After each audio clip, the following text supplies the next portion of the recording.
In April this year, the Prime Minister Theresa May announced that the 22nd of April every year from 2019 will be known as Stephen Lawrence Day. For those of you outside the UK, you may be asking yourself, well, who's Stephen Lawrence? Stephen Lawrence was a black teenager who was killed in London in 1993 in a racially motivated attack. When the decision to make his death an annual commemoration was announced, it caused a stir of controversy. And this wasn't due to the attack itself, which was disgusting and barbaric in nature, and the murderers themselves should have received the maximum and harshest penalty possible, but many people asked the question, why did this attack deserve an entire day every year, and others hardly even get a mention? Well, the only real reason that most people can think of is politics. This case has been without doubt the largest justification for the white guilt narrative in the UK. The idea that every single white person should feel guilty for the crimes committed by a few white individuals, and to many multicultural enthused politicians, the story really was the gift that kept on giving. In fact, it kept on giving so much that Lawrence's mother was finally elevated to the House of Lords, where she was given the title Baroness Lawrence of Clarendon. For those of you listening, I'd like to ask you this: why is it that Kriss Donald's mother wasn't elevated to the House of Lords,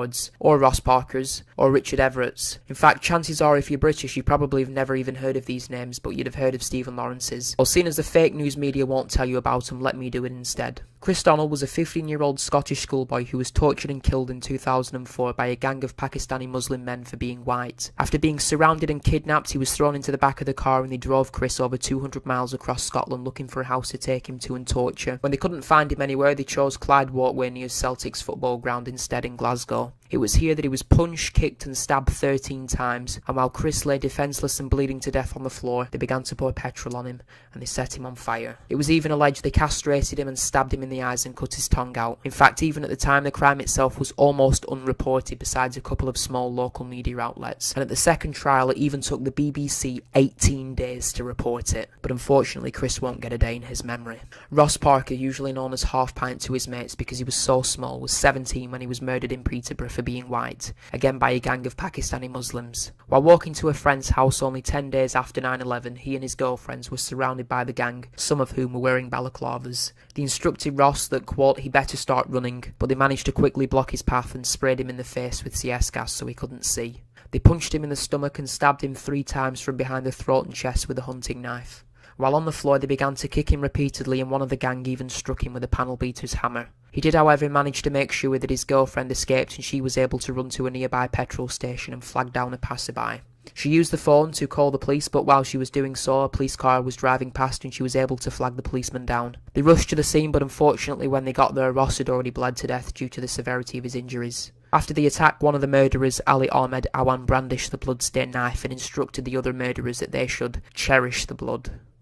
But unfortunately Ross won't get a day in his memory. 15-year-old Richard Everitt was stabbed to death in London by a gang of Bangladeshis for being white while on the way home from playing football with his friends. They were chased by the gang.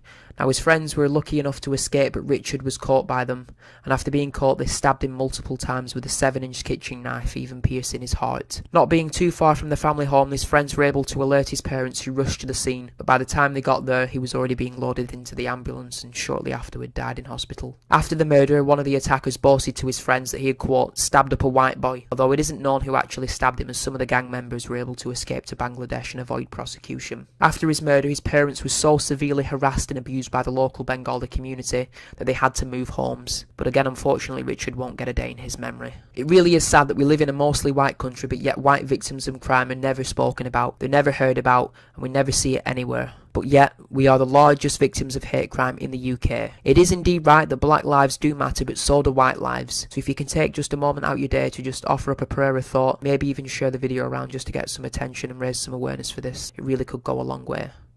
Thank you all, and God bless.